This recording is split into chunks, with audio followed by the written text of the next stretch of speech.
Kļūda, kas mūs stiprina. Saule spīdēja spoži, un Emīlijas pagalmā smaržoja pēc pavasara. Putni čivināja, un visapkārt valdīja sajūta, ka šodien noteikti jādarbojas ārā. Finč, šodien mēs pārstādīsim manas puķes! Emīlija ar smaidu paziņoja, rādot uz lielo puķu stādu kasti. Oho, es būšu tavs puķu palīgs! Finčs pacēla savu mazo robotiņa roku, gatavs darbam. Emīlija viņam iedeva kartīti ar puķu plānu. Dzeltenās saules puķes kreisajā pusē, sarkanās rozes labajā pusē. Viņš uzmanīgi skatījās, bet viņa antena mazliet iemirdzējās oranžā krāsā. Tas nozīmēja, ka viņš ir nedaudz apjucis. Labi, kreisā puse, vai tomēr labā, viņš čukstēja pats sev un sāka stādīt.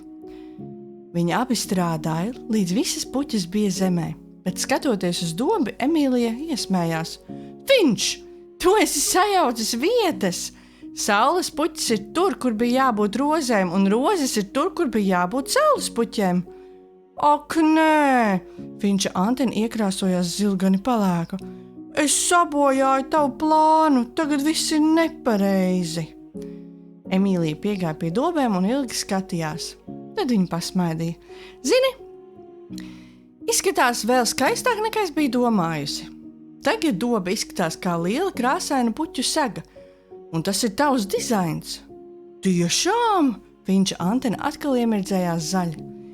Jā, redzi, kļūdas nepadara mūs sliktākus. Kļūdas palīdz mums ieraudzīt jaunas iespējas un būt radošiem. Ja mēs būtu darījuši visu pēc plāna, nekad nebūtu redzējuši šo skaisto rakstu. Viņš padomāja. Tad kļūdas ir kā noslēpumaini ceļi, kas ved uz jaunām atklāsmēm. Tieši tā, Emīlija pamāja. Un tāpat ir dzīvē. Kļūdas var palīdzēt mums augt un kļūt stiprākiem. Mēs tikai nedrīkstam baidīties no tām. Viņi turpināja kopt dobi, un viņš visu laiku smaidīja. Viņš saprata, pat ja viņš sajauc kārtību, tas nenozīmē, ka viņa vērtība ir mazāka. Viņš ir Finčs, radošs, zinātkārs un spējīgs radīt skaistumu pat no nejaušībām. Un no tās dienas viņš sev atgādināja, katru kļūdu var pārvērst par kaut ko skaistu. Otrais stāsts – Finčs un vērtības spogulis.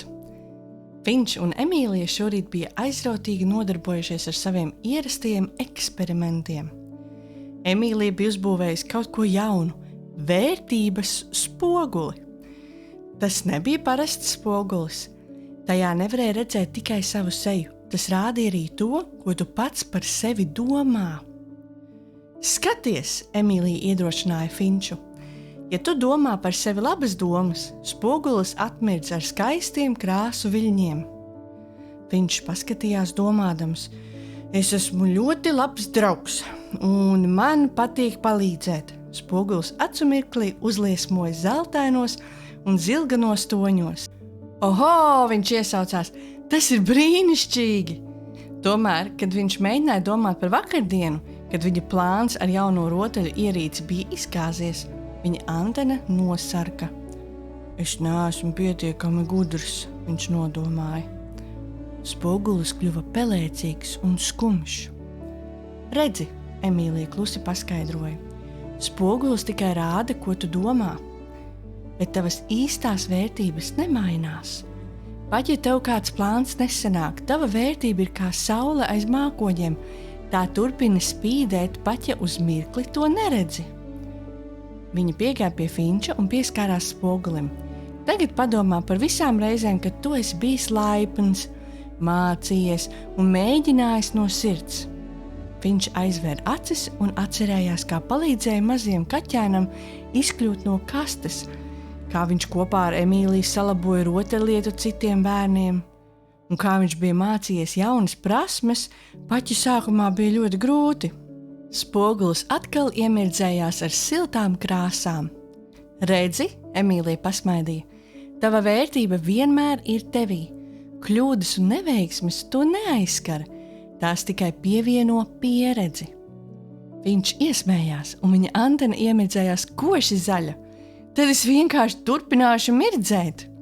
Un tā viņi abi nolēma katru rītu pieiet pie vērtības spoguļa un atgādināt sev, mana vērtība ir kā saule, tā vienmēr spīd. Trešais stāstīts – Finčs un lielais pūļu kalns. Bija saulaina diena, un Emīlija kopā ar Finču stāvēja pie liela glīta pakalna, kur virsotnē plīvoja koša karoga lente. Es gribu uznest tur augšā savu jauno izgudrojumu, Finčs sacīja ar spīdošām acīm. Tas būs mans lielākais sasniegums. Pakalns bija ļoti stāvs, un tas bija garš. Un Finčs jau no paša sākuma juta, ka kāpšana būs grūta. Viņš rūpīgi nesa savu nelielo koka kasti ar detaļām, ik pa laikam apstājoties, lai ievilktu elpu. Pusceļā viņam sāka trīcēt rokas, kaste kļuva smagāka un smagāka. Un bams! Kaste izslīdēja un noripoja lejā, izbērdama detaļas pa visu pļavu. Es visu sabojāju, Finčs nomurmināja, jūtot, ka arī acīs sariesās asaras. Emīlija klusi piegāja un apsēdās viņam blakus. Finčs, tev ir tiesības būt bēdīgam. Tu ieguldīji daudz spēka, bet zini, ko tas nozīmē? Ko? Finčs nopūtās. Tas nozīmē, ka tu mēģināji, un mēģināšana jau ir sasniegums. Pašvērtība nav par to, vai viss izdodas. Tā ir par to, ka tu zini, tu esi vērtīgs jebkurā gadījumā. Cilvēki, kas mēģina, mācās un kļūst stiprāki. Viņš mazliet pasmaidīja. Tātad mana vērtība nepaliek mazāk, ja man neizdodas?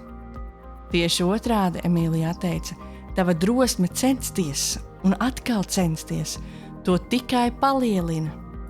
Finčs piecēlās, nospurinājās, savāca visas detaļas un šoreiz nestās kopā ar Emīliju. Finčs saprata, ka var kļūdīties, ka var lietas nesanākt, bet tāpat ir jāceļas un jāturpina darīt, jo visas kļūdas mūs padara tikai un vienīgi stiprākus un gudrākus. Ceturtais stāsts. Kad citu mākoņi nepaslēpj manu sauli. Finčs šorīt jutās ļoti priecīgs. Viņa antena mirdzēja saulaini dzeltenā krāsā, un viņš steidzās pie Emīlijas, lai pastāstītu par savu jauno ideju būvēt vēja dzirnavu spēļu laukuma malā. Taču, kad viņš ieradās, Emīlija stāvēja, sakrustojusi rokas un neskatījās uz viņu. Labrīt! Viņš smaidīja. Labrīt, Emīlija atbildēja īsi un skatījās zemē. Viņam šķita, ka viņš kaut ko ir izdarījis nepareizi. Vai viņa dusmojas uz mani? Vai es kaut ko sliktu izdarījis? Vai es esmu kļuvis mazāk vērtīgs viņas acīs, viņš domāja. Viņa antena lēnām no dzeltenas kļuva bāla. Viņš nolēma pajautāt. Emīlija, vai es esmu tevi sarūktinājis? Emīlija nopūtās. Nē, Finčs, man vienkārši šorīt mājās bija liels strīds ar brāli. Tas nav par tevi. Viņš apstājās un sāka prātot. Viņam atmiņā attausa kāds Emīlijas teikums no senākas sarunas. Cilvēku garastāvokļi bieži ir kā laikapstākļi, mainīgi un nevienmēr atkarīgi no mums. Tātad, ja kāds ir īgns vai skumjš, tas nenozīmē, ka ar mani kaut kas nav kārtībā, viņš pārliecinājās. Tieši tā, Emīlija pasmēdīja. Tavs iekšējais saules starojums ir tavā varā. Tu vari to saglabāt pat, ja kādam citam ir mākoņains. Viņš aizvēra acis un iedomājās, ka viņa vērtība ir kā spoža laterna. Tā spīd gan saulainā dienā, gan lietū. Viņš nolēma, ka turpmāk nepārvērtīs savu sauli par mākoņiem tikai tāpēc, ka kādam citam ir slikta diena. Tajā pašā pēcpusdienā viņi abi kopā devās būvēt vēja dzirnavu modeli. Un, lai gan Emīlijai vēl joprojām bija drusku skumīgs prāts, Finčs ar savu saulaino attieksmi pamazām palīdzēja viņai atkal pasmaidīt. 5. stāsts – balonu sacensības pārsteigums.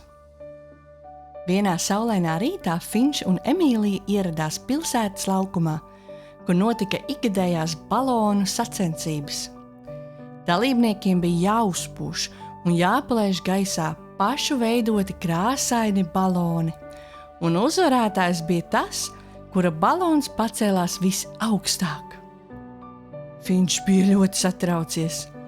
Viņš bija pavadījis vairākas dienas, izgatavojot savu īpašo sudraba krāsas balonu ar mazu spuldzīti iekšā, lai tas mirdzētu saules gaismā. Es ļoti ceru, ka mans balons būs visaugstākais, viņš teica Emīlijai. Emīlija pasmaidīja. Atceries, Finčs, sacensības var būt jautras, bet tās nemēra, cik vērtīgs esi tu pats. Nav obligāti jāvinnē. Sacensības sākās, un baloni viens pēc otra pacēlās debesīs. Finča balons lidoja skaisti, bet tad pēkšņi maigs vējš to aizpūta sānis, un tas apstājās zemāk par daudziem citiem. Finčs jūta, ka viņa antena no zaļas kļūst nedaudz pelēcīga. Es gribēju būt labākais, viņš bēdīgi teica. Tad pie viņa pienāca kāds mazs zēns ar dzeltenu balonu un teica: Tavs balons ir pats skaistākais, ko es esmu redzējis. Tas mirdz kā zvaigzne. Finčs uzreiz sajūta siltumu sirdī. Viņš saprata, ka viņa balona vērtība nav atkarīga no tā, cik augstu tas pacēlās. Tas atnesa prieku citiem, un tas bija tikpat svarīgi. Emīlija piebilda: Tava vērtība ir tāda pati, neatkarīga no rezultāta. Sacensības tikai parāda vienu lietu, bet tu esi daudz vairāk nekā jebkura sacensība. Viņi abi noskatījās, kā baloni lido tālāk debesīs, un Finčs ar prieku pamāja savam sudrabainajam balonam. Viņš zināja, pat ja viņš neuzvarēja, viņa radītais skaistums bija vērtīgs pats par sevi. Paldies, ka klausījies! Ar tevi bija kopā gudrie darbiņi. Tiekamies citos stāstos. Atā!